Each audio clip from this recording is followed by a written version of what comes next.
दूर गए तो मैया ने ब्रज गोपी को भेजा, गोपी तू जा तो सही, तू जा दौड़ करके जा, अभी कुछ ही दूर पर गए होंगे और जोगी को वापस बुला के ला। गोपी गई है, बाबा मैया आपको बुला रही है, आप चले। जोगी कहते हैं नहीं मैंने नहीं जाना, अगर मुझे मैया लाला के दर्शन कराएगी तो मैं जाऊंगा, नहीं तो मैंने नहीं जाना। कि चल रे योगी नंद भवन में, तो यशोदा माई बुलावे, बाके लाल क्यों नजर लगी है, रवि नौन करावे। तुम चलो तो सही बाबा। शंकर जी बोले नहीं हम नहीं जाते। नहीं, मैया ने कहा है उनके लाला को नजर लगी है, अगर तुमको कुछ है तो चलो तो सही। भगवान भोलेनाथ मैया के द्वार पर पहुंचे हैं, जैसे ही अलग जगाई है लाला को सामने लेकर के आई, और जैसे ही भगवान भोलेनाथ ने कन्हैया को गोद में लिया तो गोविंद खिलखिला कर हंसने लगे, और जैसे मैया को देते हैं तो फिर रोना शुरू। मैया ने फिर भोले बाबा को दिया तो फिर कन्हैया प्रसन्न होने लगे, हंसने लग गए। मैया कहने लगी बाबा कोई जादू वादू जानता है, मेरा लाला मेरी गोद में आके रोने लग जाता है और बाबा की गोद में जाके हंसने लग जाता है। तो भगवान भोलेनाथ कहते हैं मैया एक काम करो, तुम मेरा मंदिर बनवा दो यहाँ, कि रे योगी नंद भवन में, ब्रज में वासो कीजे, जब जब मेरो लाला रोवे, तब तब दर्शन दीजे। जब कभी भी आप नंदगांव जाओगे तो जहाँ ठाकुर जी का मंदिर है ना, ठाकुर जी के मंदिर के नीचे ही भगवान भोलेनाथ का मंदिर बना हुआ है आज में। हाँ, और कहा है कि जब जब तक लाला के स्नान करें तो वो जल मेरे ऊपर आकर के गिरे। भगवान भोलेनाथ का वो मंदिर आज भी विराजमान है, भोलेनाथ वहां पर विराजमान है। मैया ने अपने लाला के ताई भगवान भोलेनाथ का मंदिर में स्थापित किया। योगी तुम यहीं पर वास करो, मेरा कन्हैया जब जब रोए करे तो आप इसे ठीक कर दिया करें, आशीर्वाद दिया करें। इसलिए शिव जी का नाम हो गया। बोलिए नंदेश्वर महादेव की। नंदगांव में है ना, इसलिए उनका नाम नंदेश्वर महादेव हो गया।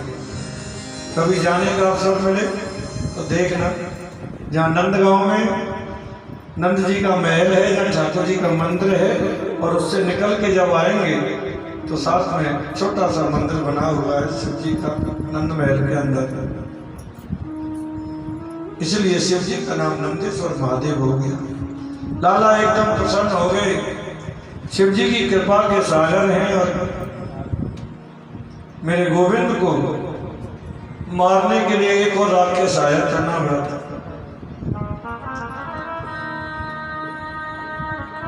तृणावर्त बोलते हैं बहुड़े को, जैसे कल आया था। जब तेज एकदम आंधी चलती है, गोल गोल जैसे घूमता है ना, उसमें कुछ भी डाल दो सबको उड़ा ले जाता है ऊपर। तृणावर्त आया, उसका भी मेरे गोविंद ने उद्धार कर दिया। जब मेरे गोविंद 1 वर्ष के हो गए, शास्त्र कहते हैं 1 वर्ष का बालक हो या 6 महीने का बालक हो तो उसका नामकरण संस्कार आदि हो जाना चाहिए। लेकिन यशोदा मैया और नंद तो उनका नामकरण कराना ही भूल गए। उनके उत्सव में इतने मग्न हैं, इतने आनंदित हैं कि उन्हें अपने लाला के नामकरण का भी भान नहीं है। यशोदा मैया के वात्सल का कोई वर्णन नहीं कर सकता, कितना प्रेम है मेरे गोविंद के प्रति। मेरे लाला को पीताम्बरी पहनाती है, श्रृंगार करती है, मोतियों की माला बांधकर और बीच में मोर मुकुट लगा देती है, पलना में कृष्ण को सुलाती है बड़े आनंद से। और ये भी ऐसे गोविंद ऐसे हैं कि बिना लोरी सुने सोते ही नहीं है। मैया लोरी ना सुनाए तो रोने लग जाते हैं। मैया बड़े आनंद से लाला को सुला रही है, कन्हैया तो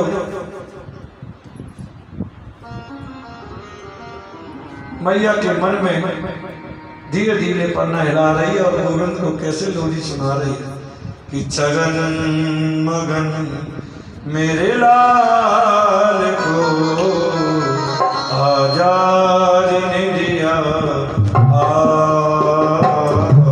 छगन मगन मेरे लाल को आजाद ने दिया,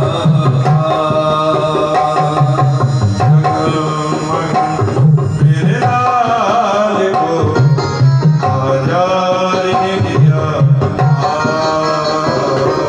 छगन मगन मेरे लाल को आजाद ने दिया।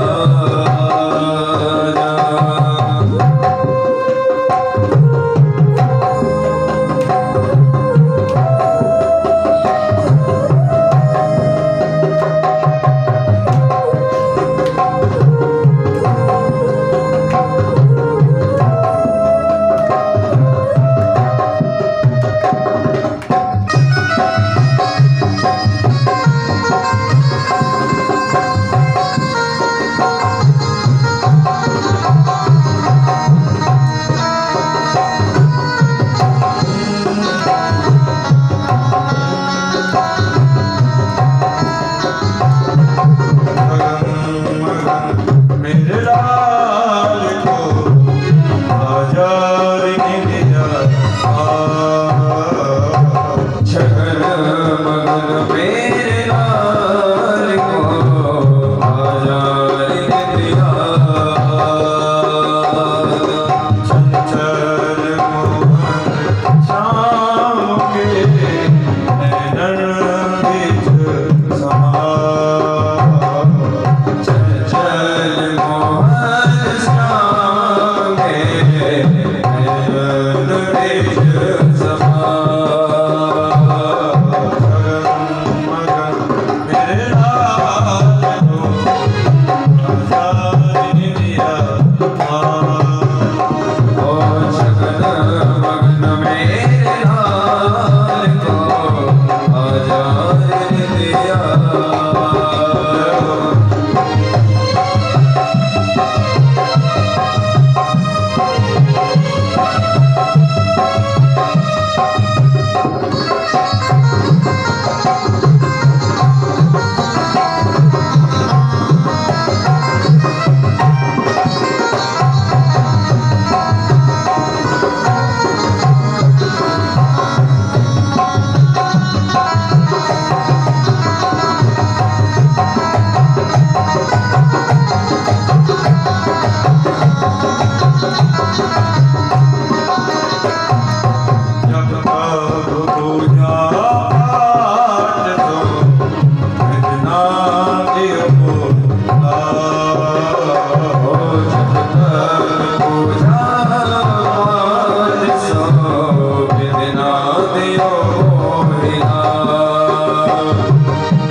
मैया जब लाला को लोरी सुनाती है तभी कन्हैया सोते हैं, बिना लोरी सुने तो सोते ही नहीं। बाल कृष्ण लाला को मैया इतना स्नेह करती है, हमारे यशोदा संत जी कहते हैं यशोदा तेरे भाग्य की कहीं ना जाए। कितना बड़ा तेरा सौभाग्य है कि त्रिलोकपति को तुमने बालक बना करके अपने आंगन में नचा दिया। तेरे भाग्य की कोई वर्णन नहीं कर सकता।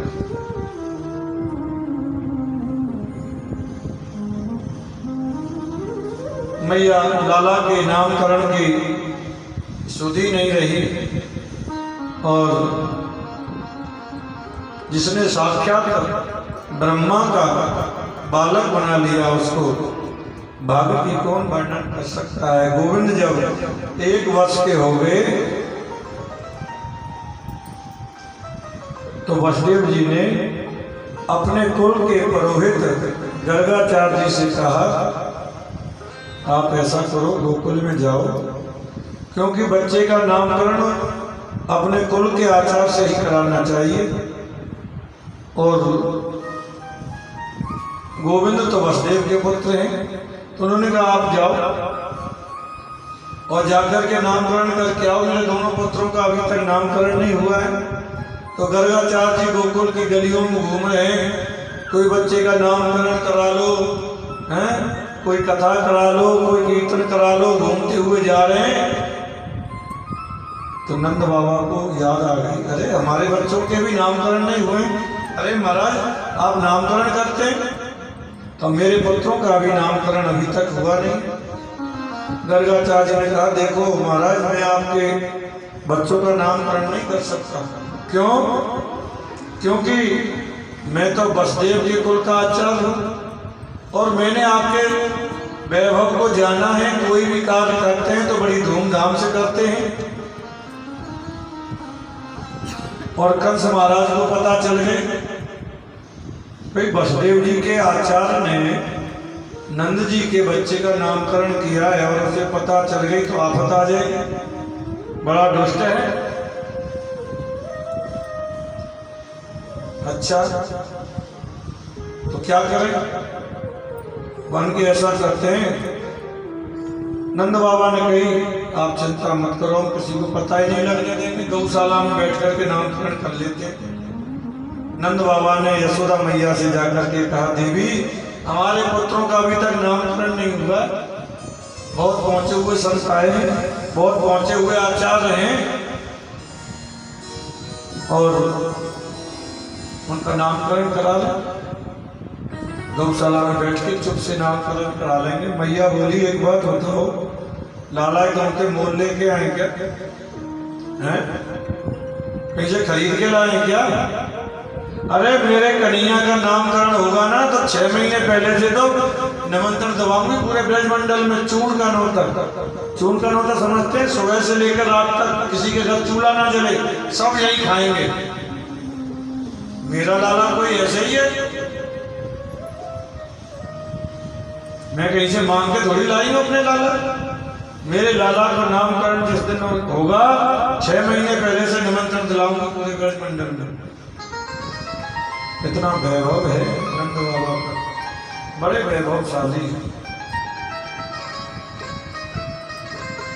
नंद बाबा ने कहा देवी 2-4 बातें उन्होंने बताई।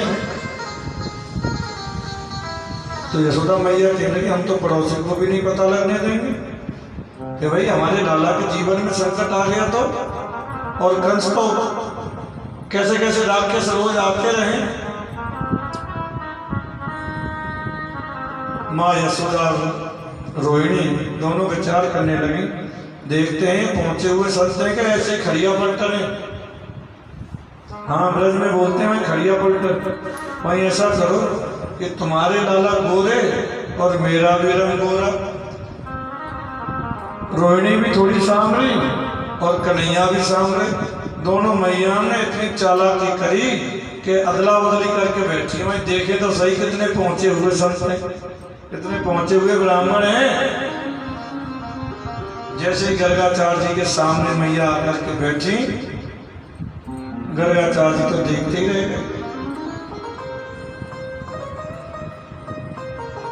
मैया तेरा लाला तो साक्षात जैसे ही करी तो कन्हैया में हूँ, पोल पट्टी खोलोगे क्या?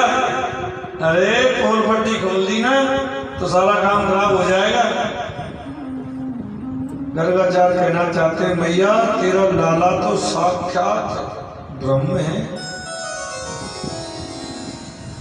ऐसे मत करो। मैया का मैं लाला हूं, मुझे प्यार करती है, स्नेह करती है, दुलार करती है।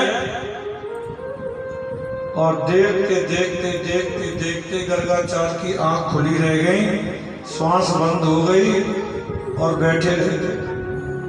जसोदा मैया कहने लगी अरे महाराज तुमने पधारना कहीं और जाके पधारते, यहीं आके पधार गए क्या? जोर से हिलाया, हड़बड़ी से आंख खुली, समाधि टूटी। अरे महाराज हमने तो ये सोची पधार गए देखे। अरे नहीं मैया मैं तेरे लाला की रेखा देख रहा हूँ, बड़े ध्यान से देखनी पड़ती है, कहीं रेखा इधर उधर ना हो जाए, पकड़ में नहीं आती अगर ध्यान ना लगाओ तो। अरे महाराज हमने तो पता नहीं आपके बारे में क्या क्या सोच लिया। गर्गाचार्य जी सोचते हैं मैया बड़ी चतुर हैं, दोनों उलट उलट करके बैठी।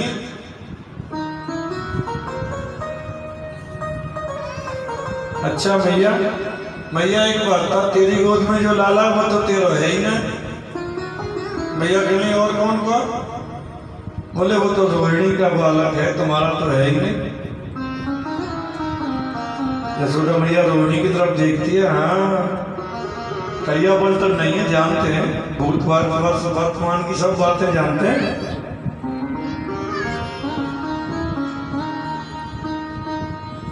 तो गर्गाचार्य जी नामकरण कर रहे हैं दोनों बालकों का कि मैया जो तेरी गोद में जो बालक है ना, इसकी बल में अधिकता होने के कारण, और ये शेष जी के अवतार हैं इसलिए इनका नाम बलराम होगा। और रोहिणी की गोद में जो बालक है उसके तो अनंत नाम है, इसका नाम कृष्ण है। ये वसुदेव नंदन भी है, देवकी नंदन भी है।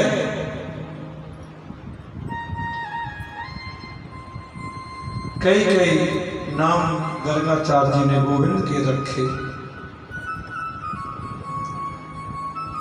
आज नंद बाबा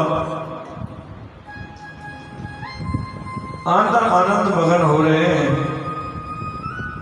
और जब नामकरण आदि हो गया तो गर्गाचार्य जी को अनंत सामग्री देकर के उनको विदा किया। और उस सामग्री को लेकर के गर्गाचार्य जी वहीं ब्राह्मणों की बजरिया में जाकर के सब वहीं वितरित करके और मतलब चले गए। आज माता ने ये कवि वसुदेव के पुत्र भी हैं, और गर्गाचार्य जी ने श्रमत करके प्राणों में होकर के आनंद मग्न होते हुए गए हैं। आज मेरे नंद बाबा यमुना में स्नान करके बाबा आए, स्नान करके अपने छोटे से मंदिर में, नंद बाबा के घर में सालग्राम जी की पूजा होती है। सालग्राम जी की पूजा होती है। नंद बाबा यमुना स्नान करके आए, जल लेकर के आए और अपने मंदिर में सालग्राम जी विराजमान हैं, उनको स्नान कराया। पंचामृत, दूध, दही, शहद, गंगा जल आदि से पंचामृत से स्नान करा रहे हैं। और मेरे गोविंद घुटमन घुटमन चल के मंदिर के द्वार पर बैठे हुए। बाबा ने कहीं दूर दूर अंदर नहीं आना, दूर दूर जय जय की पूजा हो रही है। भगवान कहने लगे हमसे बड़ा जय जय कौन आ गया है, सबसे बड़े तो जय जय हम ही हैं, दूर अंदर नहीं आना। देख रहे हैं ठाकुर जी दूध दही शहद गंगा जल से खूब सालग्राम जी को मल मल के नहला रहे हैं। सोच रहे हैं ये रोज दूध दही शहद से नहावे, मीठो है वो, हाँ मीठा हो गया होगा। नंद बाबा ने स्नान ध्यान करा करके ठाकुर जी को विराजमान किया, तुलसी दल तोड़ा, भोग छोड़ा और हाथ में माला लेकर के भजन करने के लिए बैठ गए। और एकाग्रता बढ़े इसके लिए उन्होंने अपने मुख पे जैसे एकाग्रता के लिए ऐसे डाल लेते हैं, मुख पे डाला। गोविंद ने देखा बाबा ने तो मुख पे डाल लिया, आंख बंद करके बैठे हैं। आराम से धीरे से अंदर गए और उठा करके गड़प से मुंह में रख लिए ठाकुर जी और बाबा के बगल में बैठ गया आराम से। 15-20 मिनट बाद बाबा ने जब नेत्र खोले, जैसे ही सामने नजर गया सिंहासन पर ठाकुर जी नहीं। हे भगवान, मेरे ठाकुर जी को कौन ले गया? चारों बगल देखते हैं तो देखा बगल में ठाकुर जी कन्हैया बैठे हुए और एक तरफ से गाल निकला हुआ है। अरे लाला, तेरे मुंह में ये क्या हो गया? तो कन्हैया अब बोले कैसे? और जैसे ही उन्होंने कहा, लगता ठाकुर जी को इसने मुख में रख लिया। हे भगवान, इतना शरारती, इतना उद्यम करे। जैसे ही उन्होंने गुलचा मारा, फटाक से ठाकुर जी बाहर निकल पड़े। अरे नंदरानी जल्दी आओ, ये तेरा लाला ऐसे ऐसे उद्यम करे, मेरे गोविंद, मेरे गोपाल को, सालग्राम जी को इसने अपने मुख में रख लिया। वो तो अपने लिए छोटे अपने कन्हैया बालक की तरह प्यार करती हैं। अगर वो समझे कि भगवान है तो फिर भगवान की तरह ही पूजा होगी, फिर सिंहासन पे बिठा देंगे। लाला मानती हैं, अपना दुलार देती हैं, प्यार करती हैं। ऐसा ऐसा उद्यम करे ये कन्हैया, ऐसा ऐसा उद्यम करे। अरे देखो तो सही, मैंने जरा सा मना कर दिया और कैसे रूठ गया ये है छोटा सा कन्हैया। नंद रानी लाला को गोद में उठा करके ले गई। भाई मेरा लाला कोई भगवान जी से कम है क्या? मेरा कन्हैया भगवान से कम नहीं है। बाबा ने गाय के गोबर से फिर चौका लगवाया, यमुना के जल का छींटा लगाया, सालग्राम जी को पंचोपचार से फिर पूजन किया, प्रतिष्ठा की। मैया ने कन्हैया को घर के अंदर ले गई और बोली, चमड़े उड़ी तू ऐसी ऐसी शरारत कर, ऐसा ऐसा उद्यम करे तू। कन्हैया बोले, मैया वो रोज घी से नहामे, शहद से नहामे, दही से नहामे, मैंने सोचा मीठा हो गया होगा तो मैंने मुंह में रख लिया। मैया कहती है, ना लाला ऐसा नहीं करना, हाँ ऐसा नहीं करना, ऐसा तो उद्यम मचावे तो। मैया ने लाला को स्नान कराया और बोली, स्नान करके भगवान की पूजा में जाइयो। बिना स्नान किए भगवान के मंदिर में नहीं जाना, बिना स्नान किए नहीं जाना। जैसे नूपुर कन्हैया के पैर में मैया ने नूपुर बांध दी। क्यों? कि अब चलेगा तो पता लग जाएगी, ये फिर शरारत करेगा, इसका पता नहीं। फिर कहीं जाकर के मैया ने मना तो किया, लेकिन कहते हैं उसके पैर में नूपुर बांध दे, तुम जब ये चलेगा छन छन की आवाज आएगी। तो मैया ने लाला की पैर में नूपुर बांध दिया और टमुक टमुक करके कन्हैया चलते हैं। मैया बोली, हे भगवान, ये नाचना भी सीख गया। जब वो पैंजनियां बजती है तो बच्चा बड़ा टमुक टमुक के कन्हैया नाचते हैं, ताली बजा बजा करके नाचते हैं। तो मैया भी गोविंद को बड़े भाव से नचाती है, आनंद मगन होकर के नचाती है।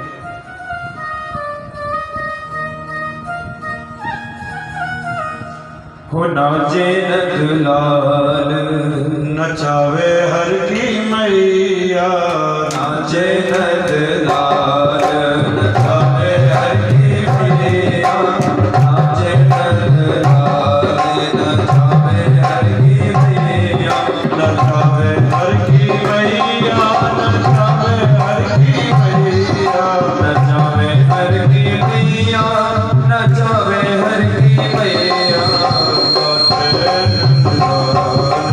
नचावे हर की मैया, नाचे नंदलाल,